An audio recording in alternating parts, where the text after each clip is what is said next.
Rohit Sharma. Cricket की दुनिया में ये नाम सुनते ही दिमाग में बड़े बड़े रिकॉर्ड्स, लंबे लंबे छक्के और ट्रॉफीज की तस्वीरें आ जाती हैं। लेकिन आज हम सिर्फ आंकड़ों की बात नहीं करेंगे, बल्कि रिकॉर्ड्स के पीछे के इंसान को, उनकी कप्तानी के फलसफे को और मैदान के बाहर उनकी दुनिया को भी समझने की कोशिश करेंगे। तो चलिए शुरू करते हैं। They call him Hitman and he has arrived to the party। Ravi Shastri की ये आइकॉनिक लाइन आज भी जब कानों में पड़ती है ना, तो रोंगटे खड़े हो जाते हैं। और यही वो नाम है हिटमैन, जो रोहित शर्मा की पहचान बन गया। पर सवाल यह है कि इस हिटमैन के पीछे का इंसान कैसा है। एक खिलाड़ी के तौर पर, एक कप्तान के तौर पर और एक इंसान के तौर पर वो कौन सी बातें हैं जो रोहित शर्मा को रोहित शर्मा बनाती हैं।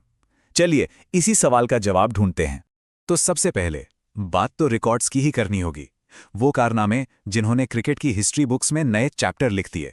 264 ये सिर्फ एक नंबर नहीं है बॉस, ये अपने आप में एक पूरा इतिहास है। वनडे क्रिकेट में किसी भी बल्लेबाज का बनाया गया सबसे बड़ा स्कोर। कई बार तो पूरी टीम मिलके भी इतने रन नहीं बना पाती जितने इन्होंने अकेले बना दिए थे। और कमाल की बात यह है कि ये पारी सिर्फ 173 गेंदों पर आई। कोलकाता का ईडन गार्डन्स और सामने थी श्रीलंकाई टीम। उस दिन रोहित ने वर्ल्ड रिकॉर्ड 33 चौके लगाए थे। मतलब ये कोई आम पारी नहीं थी, ये एक तूफान था। वनडे में एक डबल सेंचुरी लगाना किसी भी बल्लेबाज के लिए एक सपने जैसा होता है। रोहित शर्मा ने यह सपना एक नहीं, दो नहीं, बल्कि 3 बार जिया है। सोचिए जरा, पूरी क्रिकेट हिस्ट्री में कोई और बल्लेबाज एक से ज्यादा बार ऐसा नहीं कर पाया। यह सच में अविश्वसनीय है। और अब ये नंबर देखिए, 7। ये है क्रिकेट वर्ल्ड कप के इतिहास में सबसे ज्यादा सेंचुरीज का रिकॉर्ड। और इस मामले में उन्होंने किसी और को नहीं, बल्कि क्रिकेट के भगवान कहे जाने वाले सचिन तेंदुलकर को पीछे छोड़ा है। जरा इस लिस्ट पर एक नजर डालिए। पहला शतक 2015 में आया, लेकिन जो कमाल 2019 के वर्ल्ड कप में हुआ वो तो अलग ही लेवल का था। इन 7 में से 5 शतक सिर्फ एक ही टूर्नामेंट में आए। इससे पता चलता है कि जब स्टेज बड़ा होता है ना, तो हिटमैन का बल्ला और भी जोर से बोलता है।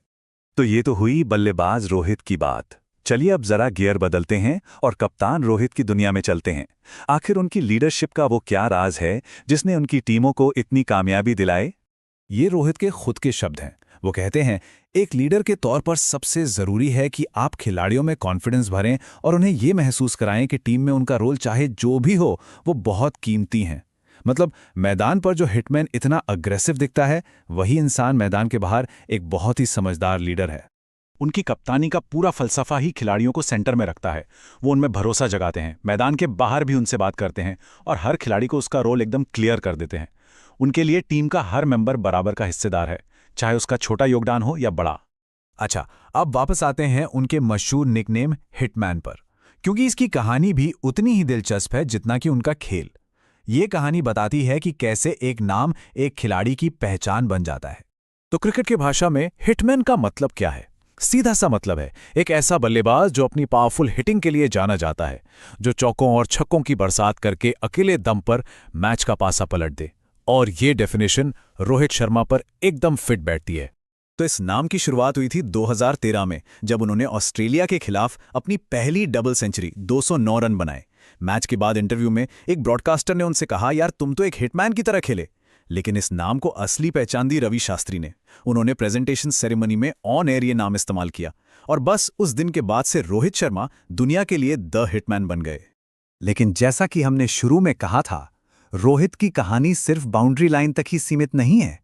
अब देखते हैं कि क्रिकेट के मैदान के बाहर उनका क्या इम्पैक्ट है और वो किस तरह की विरासत बना रहे हैं। देखिए, मैदान पर तो वो भारतीय टीम के कप्तान हैं, एक रिकॉर्ड तोड़ बल्लेबाज हैं। लेकिन मैदान के बाहर वो WW इंडिया के राइनो एम्बेसडर हैं और जानवरों के हक के लिए आवाज उठाते हैं। ये रोहित शर्मा का वो पहलू है जिसके बारे में शायद कम लोग जानते हैं। और जानवरों के संरक्षण के लिए उनका ये जुनून काफी पर्सनल है।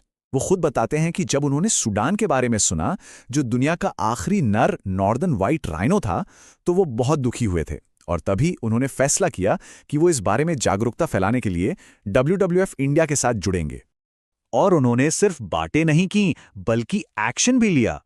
उन्होंने रोहित फॉर राइनोज नाम का एक कैंपेन शुरू किया, जिसका मकसद है एक सींग वाले गैंडों को बचाना। और ये बहुत जरूरी है, क्योंकि दुनिया के 82% एक सींग वाले गैंडे भारत में ही रहते हैं। ये काम उन्हें सिर्फ एक महान एथलीट नहीं बल्कि एक जिम्मेदार इंसान भी बनाता है। तो आखिर में ये सवाल हमारे सामने आता है कि किसी एथलीट की असली विरासत क्या होती है? क्या वो सिर्फ उनके रन, विकेट या जीती हुई ट्रॉफियों से बनती है, या फिर मैदान के बाहर उनके काम से भी? रोहित शर्मा की कहानी हमें ये सोचने पर मजबूर करती है कि एक सच्चा चैंपियन वो है जो मैदान के अंदर और बाहर दोनों जगह अपनी एक पॉजिटिव छाप छोड़कर जाए।